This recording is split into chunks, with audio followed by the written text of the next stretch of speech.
Group B at the 2023 Asian Cup is over and done with. We have the Australians taking 7, finishing in first place. Uzbekistan is second with 5. Syria in third with 4 points. And last with 0 points and 0 goals scored, the Indian national team. Now, today's video is going to be much like the video yesterday. This is going to be much more of an analysis and essay formatted video. Okay, there's going to be minimal edits. I'm going to be going team by team and telling y'all what I think about their performance at the Asian Cup during the group stage. I watched all of these games. I watched all of these teams. Sometimes it was painful. Sometimes it was amazing. You guys in the comments as we go through this, of course, drop your thoughts down below about every single team, not just your favorite national team, but if your favorite national team is in Asia, or you just like videos about Asian football, or you just like a channel finally talking about the Asian Cup, you need to hit subscribe. And of course, leave a like in the video. It helps me. It makes me feel good about spending hours of my life researching, editing, and uploading these videos for y'all. Let's get into it. We're going to start the Group B discussion with my home away from home, and that is the Uzbekistan national team. Now, in the comments right now, y'all, I need you to drop me a letter grade for the Uzbek group stage performance. How are you feeling about this? Because I think you can go a lot of different ways with Uzbekistan's performances in these 3 games. At times, it was very encouraging. It was very pretty football. And at other times, namely the Syria game, it was dry, predictable, boring. It was like sandpaper. So I really feel like you guys can go any which way with this question. I'm going to give the Uzbeks a B+ for the Asian Cup group stage. And I'm going to elaborate on why I give it a B+ a little bit later, but before that, let me just give a little more, history lesson with the Uzbek national team. This is the 6th Asian Cup in a row that the White Wolves have advanced past the group stage. However, this is typically the part of the tournament where things go south for Uzbekistan really fast. We're going to dive into those results a little later, but let's focus on the here and now, all right? We don't have to talk about the 2004 Asian Cup. Let's talk about the 2023 Asian Cup for Uzbekistan. 3 games played, 4 goals scored, and 1 allowed. The first game against Syria, I'm not going to sugarcoat it, not a good game, probably a C- performance from the Uzbeks. I thought Uranov as the center forward was a disaster. Masharipov looked horrible. However, I think Katanach, the manager, made the necessary changes going into the India game, which on the flip side, I would give it damn near an A+. And then finally, we have the Australia match, and this is going to be the game that I talk about the most in this video because I've already commented on Uzbekistan versus Syria and India and other videos. You can find those on the channel if you want to, but I actually thought, given the circumstances, given the result that Uzbekistan needed, given the injuries that are just completely mounting up now for this national team, which will be touched on a little bit later as well, I think they played very well. And to be honest, maybe I'm biased, maybe I'm hating. You can let me know in the comments. They were the better team in this game, and I think they deserve to win. I'm not a guy that likes to get up on camera and talk about refereeing decisions, talk about VAR, talk about an offside call or a yellow or something like that, because I largely think it's cheap. However, I got to be real. The handball penalty that was given to Australia in the game today, it's an absolute joke. You cannot be awarding a penalty in an international tournament for something like that. The player has slid past the defense. He's been juked. He's been juked out. He's sliding past. His arm is naturally going down to break. His arm's not out here. It's not out here. It's not in the air. It's not doing, the Macarena or whatever. It's bracing his fall. The ball slightly glances off his elbow. Doesn't even change the flight of the ball. Doesn't even change the direction of the ball. If anything, it helped out the Australian forward because it kind of knocked it back in front of him so he could take another touch. Then the pass is made. A shot, which should have been scored by Australia, is missed. And there we have it. And I'm thinking, wow, Riley McGree needs to retire from the Australian national team. But then I see a little thing in the corner of my screen that says VAR check. And I'm watching it and I'm listening to the announcers. And all 3 of us are in agreement that there's no way this could possibly be called. And it is. I don't want to say anything more about it. This is not a refereeing review on Deadball TV. Okay, this is an assessment of the teams in Group B. But I thought it was a trash call. And I really think that penalty bailed out Australia. But even outside of that, man, Uzbekistan probably had 2 or 3 amazing counterattacks in this game. Counterattacks that at least needed to force Matty Ryan into a save. And every single time the wrong pass was made or they tried to dribble their man and lost the ball, that's going to be a problem for the Uzbeks going forward. We saw 3 different formations from Uzbekistan in this group stage. We had the 4-5-1 today against Australia, the 3-4-2-1 against Syria, and the 4-4-1-1 against India. Now, obviously, the 4-4-1-1 looks the prettiest, got the best result, but you're also playing India, so we need to take that with a grain of salt. However, I got to be honest, given what I saw today, Fezalayev needs to be the cam. He cannot be the striker, especially not against Harry, Sutar, and Burgess. Like, I'm not really sure what the manager was thinking with that one. There's been a lot of tinkering on this team with the lineup and a little bit too much for my comfort. I know they've had injuries, but still, I'd like to see a little bit more consistency with the Uzbek starting 11. As of right now, they're 6th in the Asian Cup in total passes per match at 421 per game, 9th in average possession at 53%, and overall, this team is looking very balanced, again, given the massive injuries that are getting worse and worse. If we look at chances created with Uzbekistan, it's very encouraging. We see Masharipov with 4, Shukurov 5, Yuranov 2, Fezalayev 1, Sefiev has a couple as well. It's a very balanced attack. I already mentioned that the Syria game was a bit of a howler, but I think fortunately the Uzbeks have figured out what they need to do going forward. I think that midfield 3, Shukurov as the 8, Fezalayev as the 10, and Kamrobekov as that kind of destroyer in the middle. That's what I need to see in the knockouts. The backline overall has impressed me. Their distribution is very good. Their fullbacks love to push up and attack. Yes, Sefiev sometimes is a little too passive and sometimes is a very frustrating player, but so is Uranov, so is Masharipov. Honestly, there's so many times when I watch Uzbekistan, I'm like, you are so close to brilliance. And then they just fall just a little bit short. And so far, it's been okay. They haven't played an amazing team outside of Australia, and they certainly don't look amazing right now.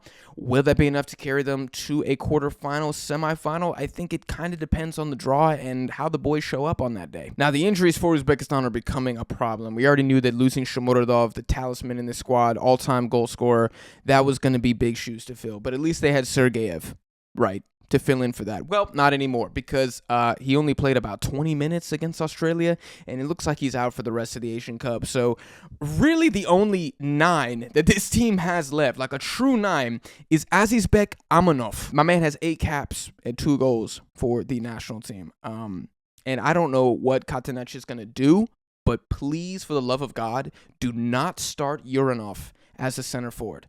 And don't put Fezalayev as a center forward too. Neither of those guys can play in that position and be effective. You are wasting the best elements of their game if you put them at the 9. I don't know anything about Azizbek. I don't know anything about this man at all outside of he has got a couple goals in the Asian Champions League.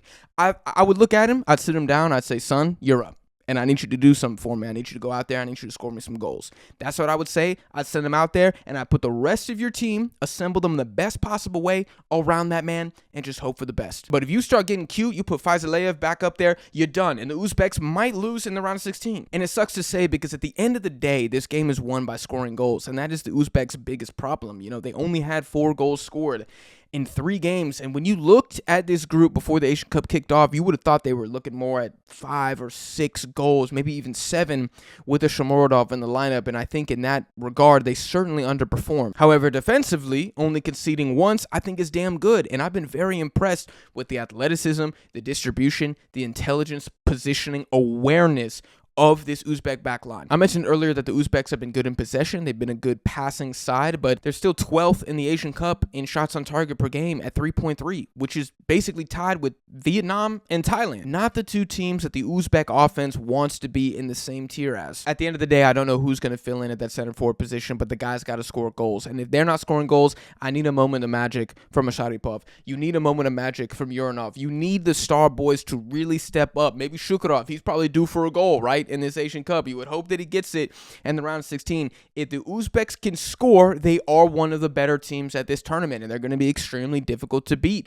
But if they have a bad lineup, like against Syria, if you throw that out again against a defensively solid team, I kind of think it's just futile. And you're probably looking at penalty kicks or something like that. Now, it looks like the Uzbeks will be playing the runner-up in Group F, which, unless Oman beats Kyrgyzstan by 3 goals, which I don't think is going to happen, is probably going to be Thailand. And I'm going to be honest, I think that is a very good opponent for the Uzbeks. They're not particularly physical. They're not particularly a large team. They're very decent out wide. I think the fullback versus winger battle is going to be incredible in this game. Uranov versus Mikkelsen, Masharipov versus Bunmathan. That is going to be very exciting to watch. But I fully expect Shukurov and Kamrambekov to control the midfield in this game. They should be monopolizing chances. I think they will have possession again. I think we'll see the Thais play exactly how they played against Oman, which is just counterattacking football. And I think the Uzbeks have the athleticism to stay with guys like Subachai and Subachak. And really, I think the Uzbeks need this round of 16 win more than like anybody the L's at the Asian Cup. I told you guys at the beginning of this video, this is the 6th time in a row that they've made it out of the group stage. However, in the last 7 knockout games at the Asian Cup, spanning back to 2004, they have 1 win. That's a 2-1 win against Jordan in 2011. Outside of that, let me run through their knockout results at the Asian Cup. I mean, any Uzbeks, you might want to fast forward the video because this gets pretty ugly. 2004, they lose to Bahrain on penalties, given that was probably like peak Bahrain, so, whatever. 2007, lose to Saudi Arabia 2-1, and Saudi Arabia finished second in the Asian Cup that year. So, again, okay, not a bad loss. That was a good Saudi team. 2011, that's when they beat Jordan. Then they lost to Australia 6-0, probably one of their worst defeats, if not their worst defeat in the history of the Asian Cup. And then lost to South Korea 3-2 in the third-place match. 2015, they lost to South Korea again, this time 2-0 in extra time. 2019, lost to Australia. It was 0-0, and then went to penalties, and the Aussies eventually pulled it through. So basically, I wanted to lay those results out there and those fixtures to say that Thailand, again, with all due respect, is the worst team that the Uzbeks have played in a knockout game probably since Jordan 2011. And these boys need to start winning games that matter, because that is kind of the cloud over Uzbekistan. It's like close but not enough. Honestly, that's about to become the Uzbek Federation slogan. Close but not enough. And to expunge that, to wash away the original sin of all of these L's, when the football starts getting tough, they need to beat Thailand. There's really no excuse. I know there's injuries. I know they don't have a 9. I know, some of their fullbacks are going down. It doesn't matter. You need to win this game. Anything else is a failure for Uzbekistan, and it's going to make this Asian Cup look like a disaster when we dust off the history books 60 years from now and look back. Okay, I'm going to move on to Australia, who have won the group for the 2nd time in their history, which I thought was interesting. I would have figured they'd, be a little more dominant than that. The only other time the Australians finished first was 2011, but, that's kind of, where a lot of the positives end for Australia, and I want to ask you guys in the comments, what is going on with this team? Because when I watch Australia, I see a team that defensively solid as a rock. I mean, very, very difficult to break down, but offensively borderline clueless. I've seen a lot of Australian fans on Twitter very upset at Graham Arnold and Graham Arnold ball, which, I'm going to be real, looks like Greg Berhalter ball at the U.S. men's national team. So, we understand your pain in that regard. I think Australians and American fans would get along just fine, at a pub talking about the frustrations with their national team managers. The stats here are kind of crazy. They're first in corners with 21, first in touches in the opposition box, first in successful crosses at 9 per game. 9 successful crosses per game. And in 3 games against Syria, India, and Uzbekistan, they've scored 4 goals and conceded once. And probably the most beautiful goal Australia scored was that Jordan Boss finisher against India. But outside of that, you got a phantom penalty, if you ask me, scored by Martin Boyle, who I think has had a good Asian Cup overall, and 2 just disgusting, scrappy, profane, saltwater crocodile, do a barrel roll type goals from Jackson Irvine, which, are not a result of pretty soccer, but really the result of just Australian desire and the fact that Jackson Irvine loves making a run in the box, doesn't he? He's got a great scoring record for the Australians, but, not the type of football that makes anybody want to get up at 5:30 in the morning to watch, which is why I watched every single Australian game after the fact, and you should have done the same, because this team is not exciting. They're 5th in the Asian Cup in average possession per game, which should not be surprising, again, given the opponents in this group stage, 63%. However, they're 17th in shots on target per match. So we talked about the Uzbeks. They had 3.3. All right, they're 12th. They're also not doing too well. The Australians are even worse. 17th, 2.7 shots on target per match. 2.7. That's horrendous. That is tied with Hong Kong. For the love of God, the least clinical team at the Asian Cup is tied with Australia. And I know that Australia are not set up to be that kind of team. I know that they're not supposed to have 15 shots on target, okay? I'm not expecting that. But could we get 5? Could we get 4? How about 3.5? Could we do a little better than 2.7? When you are not scoring goals like that, you leave yourself susceptible to an upset. The state of finishing in the Australian national team really is dire right now. I mean, I was thinking about it too, and how many set-piece goals do they have? Just one. A penalty kick. Again, a phantom penalty.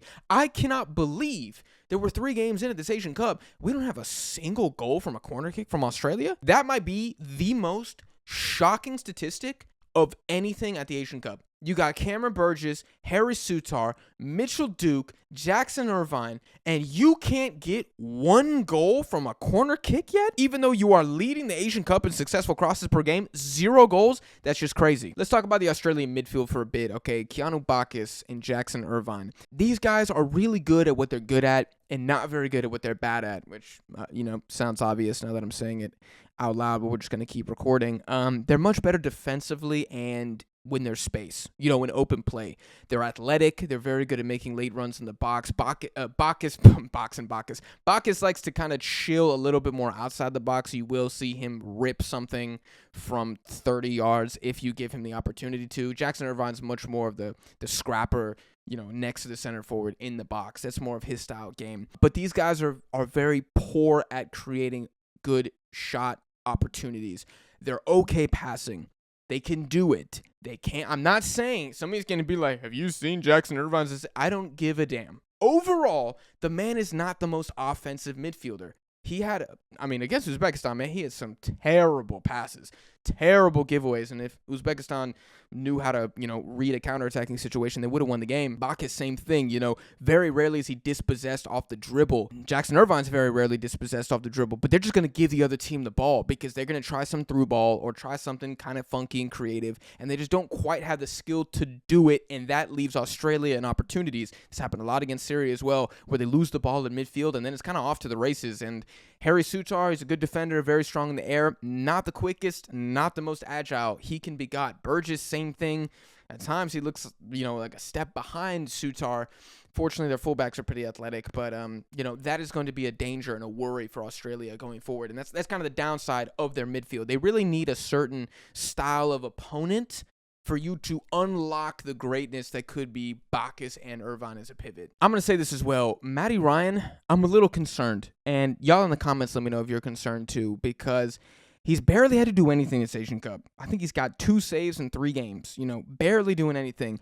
But he's had, a couple questionable moments. And the fact that you have a couple questionable moments from virtually 0 moments in which you had to do anything, that's what's concerning me, and I remember him in World Cup qualifiers too. He had a couple howlers. I remember against Japan, coming to mind. Almost let that spiller in against Syria. Today against Uzbekistan, you try to make Matty Ryan pass the ball, and he looks like an NBA player. Like, he looks like he can't use his feet at all. So that might be a concern when Australia play a team that actually have a center forward, that actually have like a pointy tip to the end of their spear, which no team in this group did, with all due respect.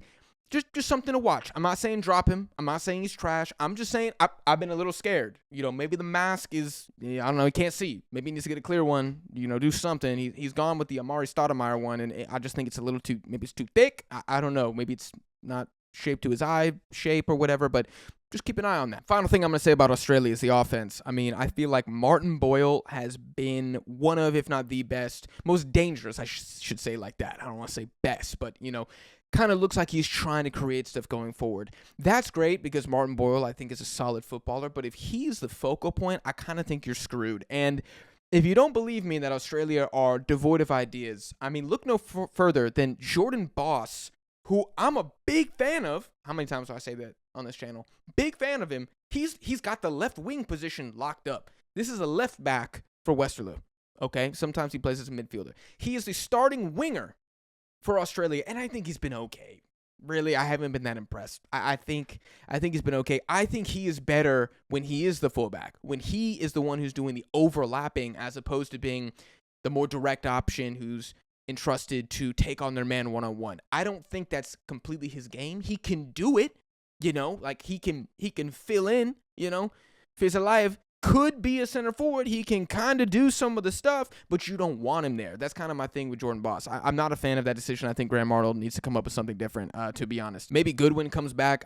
He did play against India and looked great against India, but it's India, so I don't know about that. Check this out, y'all. Australia outshot India, okay, 28-4.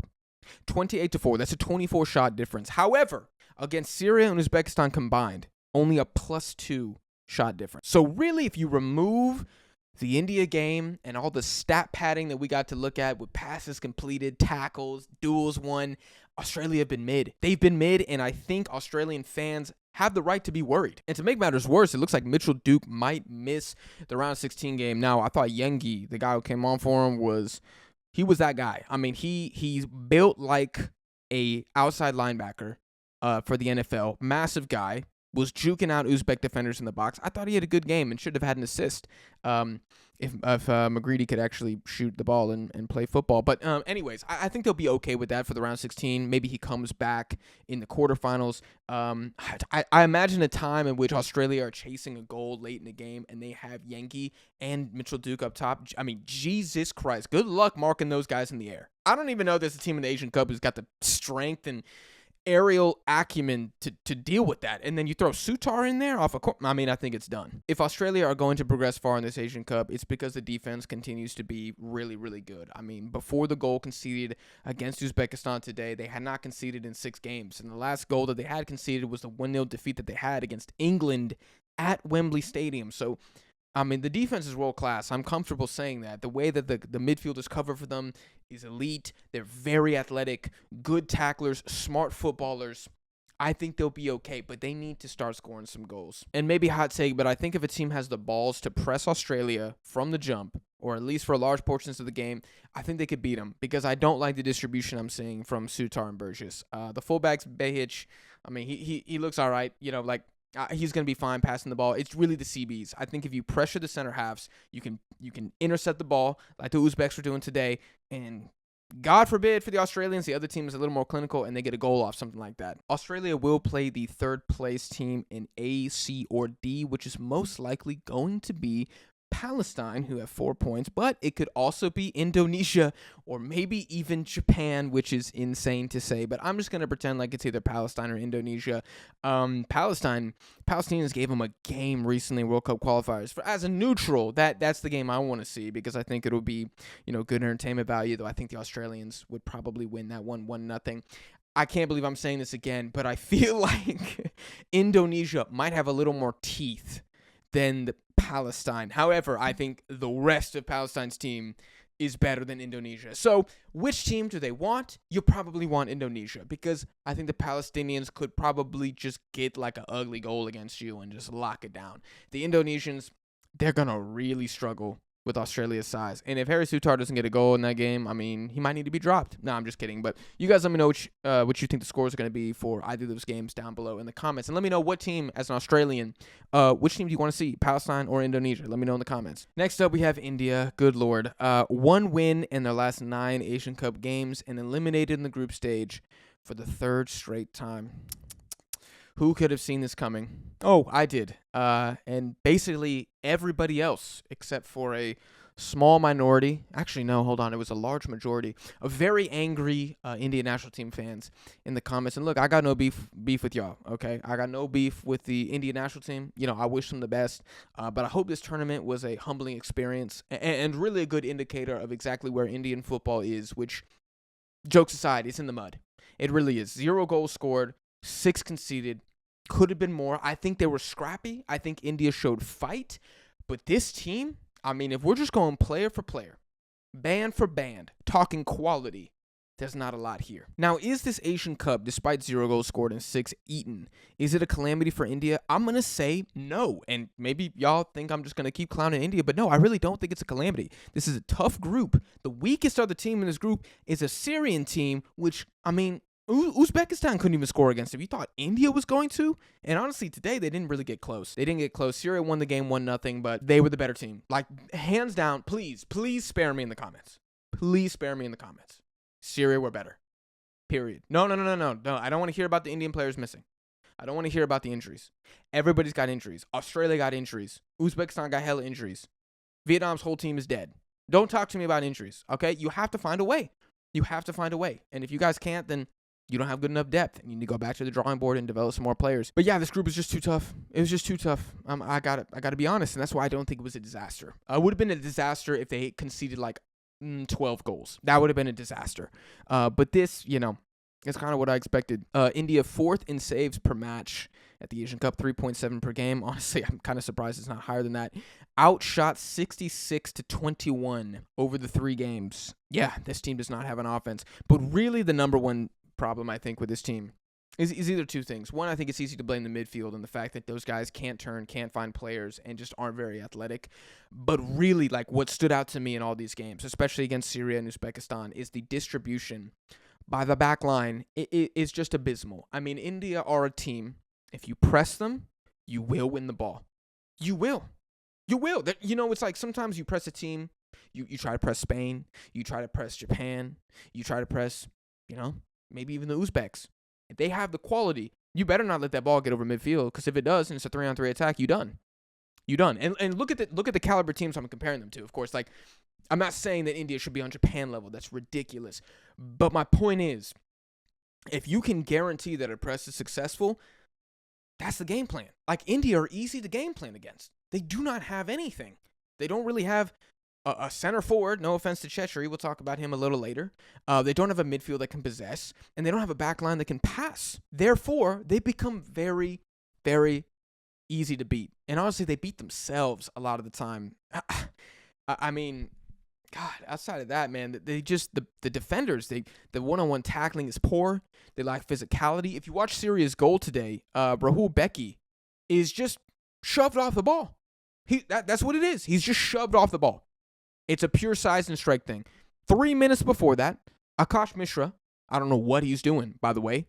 I don't know what he's doing. He dribbles 12 yards backwards into his own box, loses the ball, just gets shoved off it, and Syria almost score again. I think it's Ramadan who misses that chance. But it's just a lack of IQ, a lack of size and athleticism, and a lack of skill. And if you have the triangle of death, you're going to lose games. And that's what happened with India, Same with Sandhu, the goalkeeper. I think he's a decent shot stopper. Let's settle down.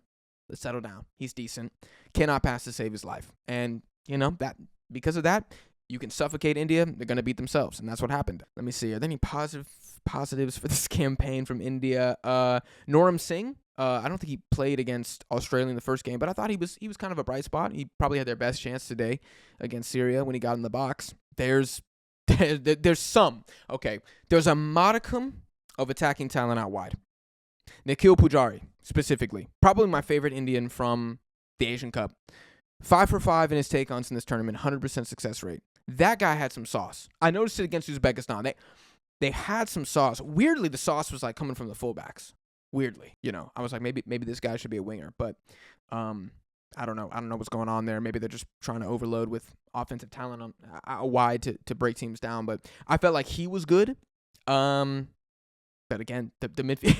I was talking about positives. I talked about Narum Singh and Nikhil Pujari. I feel like that's pretty good. That's pretty good. And you know what? You kept the games competitive. That's really all you can ask for. In the end, this team concedes way too many high-quality chances to the opposition and don't create any, right? I was thinking back, like, what are India's two best chances at the Asian Cup? Comment down below. I'm going to say the Chetri header in the first game against Australia. That should have been a goal. And the outside-the-box shot, I think it is Singh, who takes it against Uzbekistan. It's a very good save from the Uzbek goalkeeper. Bro, that's it.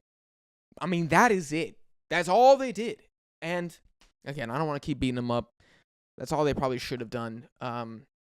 India, focus on qualifying for the next Asian Cup. The World Cup, it ain't happening. I'm gonna be real. It just ain't happening. Chetri to end it on India. He's likely done after this. 39 years old. I don't know how he can go on.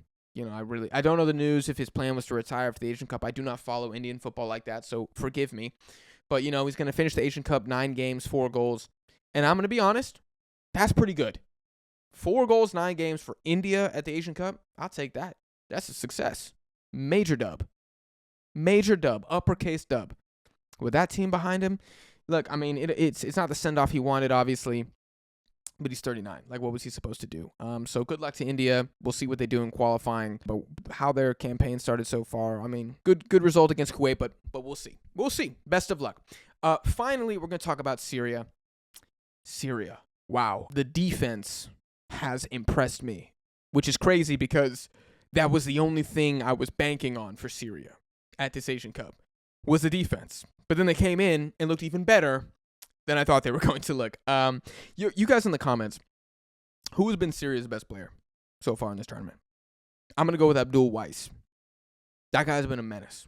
If you want to go with Ramadan, or what's the one guy's name? Al-Aswad. I think any of those guys are contenders, but Abdul Weiss has been an absolute freak. We're going to get into his individual stats a little bit later in this video. But first, Syria, congratulations. I can't believe that wasn't the first thing that I said. Congratulations. This is their 7th Asian Cup and the first time making it out of the group stage. And they've come very close, a couple times, picking up 3 points, but just not being enough to advance as one of their better third-place teams. Got 4 points at this edition of the tournament, and they're going to play Iran. We'll preview that game a little bit more at the end. I do think they have a shot. I'm going to be honest about that. Looking back at how they played in the group, the Uzbekistan game, it's difficult for me because I'm biased, because I like Uzbekistan. I wanted them to win, but it was so impressive from Syria how they stunted an albeit poorly set up Uzbekistan team. But on the counterattack, that's when players like Ramadan, who I had no idea who that man was, really stood out to me. Like, if there was one player coming into the Asian Cup who I didn't know his name, I didn't know who he was. This is not disrespect. This is ignorance. And I will acknowledge that. And he has just popped off the damn screen to me. It's been that kid. It's been that kid. He's been, hell, throw him in the best 11 for Group B. I'm not even kidding. I think he's been a freak. Anyways, the Uzbek game, very good result for Syria. Set them up well to advance. Against Australia, man, you could say, and I'm going to say, that was their best game, was against Australia. And they were very unlucky to not draw.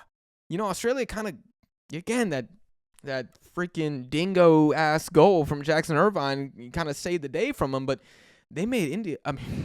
Well, they did make India look bad, but they made Australia look pedestrian, and that's why I think they have a chance against Iran in the next game. What's going to be a problem for Syria is the goals. They have a decent 2-man team with Sabag and Hisar. Decent. Let's settle down. Nothing more than that. Hisar, I rate him higher. Sabag, a bit of a turn and shoot merchant. I'm not sure if I think that guy's great. Both of them have 5 shots each in this tournament, only 1 on target. So when your 2 center forwards have 2 shots on target total in 3 games, that's not clinical, is it? That's probably the opposite of clinical if you looked it up in the dictionary. Now, what they're good at is they're good at harassing. This team is very good at pressing whenever they decide to. They're 15th in possession, winning possession in the opponent's half, but they're 19th in big chances created. 2 big chances created over 3 games. One of those being against India. So that is not good. If they're going to beat Iran, I need 2 shots, 2 goals. That's really what it's going to come down to. Now, Iran look a bit wasteful, and they look a bit average as well, and they just lost Mohammadi, their starting left back, so that's going to be a big loss as well. But don't get it confused. That's not going to be an easy game whatsoever. The midfield with Syria, things that I've noticed, they're very good at cutting off passing lanes. They're very good at congesting the midfield. Not particularly creative. I think Jalil Elias is like 4th on the team or something in chances created. Like, he can do it. But that's not his bread and butter. It's much more of a defensively inclined midfield. It's like Australia's, but even less offensive potential. Like, can they string a ball over top? Yes, but you can't bank on that happening more than a few times in a game. So again, they can do a job, but this is a team that they want you to have the ball, because if they have the ball, their creativity is coming from their wide men. It's coming from Al-Aswad, Weiss, Hisar, Ramadan. Or Hisar is not a wide man, but that's going to be where the shot creation and chance creation is coming from. Let me just simp for Abdul Weiss for a second here, because he might be the best right back at the tournament so far. I cannot believe I'm saying that, but the dude has been a freak. I mean, just look. Give me a second. Let me make a case. He was lucky to not be sent off against India, but let me just make a case for him being the best right back. Okay, he's got 18 passes into the final third against India alone. 1 game, 18 passes into the final third. That's Martin Odegaard numbers right there. That's prime Christian Eriksen. That is Kevin De Bruyne against Luton Town. 18 passes into the final third as a right back. This man is literally the Syrian Trent Alexander-Arnold, but he can actually defend. He led Syria in passes into the opposition third in every single game. And most of the time, it wasn't even close. He is literally he's the creative guy on this team. It's like Ecuador with Estupinian, but reverse, because Estupinian's the left back and Weiss is on the right. But just absolutely ridiculous. I mean, he's also leading the team in duels won. So this is what I mean. He's a freak going forward, but he's a very, very good defender. I mean, I I don't know where this guy plays club football. He's going to be a guy that I follow after this Asian Cup. I've been so impressed with him. Just an absolute boss. Yeah, he's in my group stage right back. Best 11. Fight me in the comments. To wrap up the episode, they have Iran in their next game. And guys, don't sleep on this fixture. Please don't. I really do think this could be an upset. Iran have not looked particularly clinical. The enemy finally got on the scoreboard today, but before that, it was very wasteful. I forgot who the starting 9 was against Hong Kong. Just a terrible footballer. I've never seen a man miss so many easy chances in a game. It's not going to be easy for Syria. They're going to have to play their hearts out, and they're going to have to try to get a goal, man. They're going to have to get a goal. They're going to have to do it early and just hold on after that. And I think that they might be able to hold on. I think they're physical enough to hold on against Iran. But again, make no mistake. I'm kind of making the case for a potential Syrian upset. Iran are heavy favorites. I mean, like gargantuan. There's probably a 6% chance of a Syrian victory here. Maybe even less. But there's still a chance. So I will be watching this game, and I am very interested to see how it happens. If Iran get the early goal, it's done. Period. Over.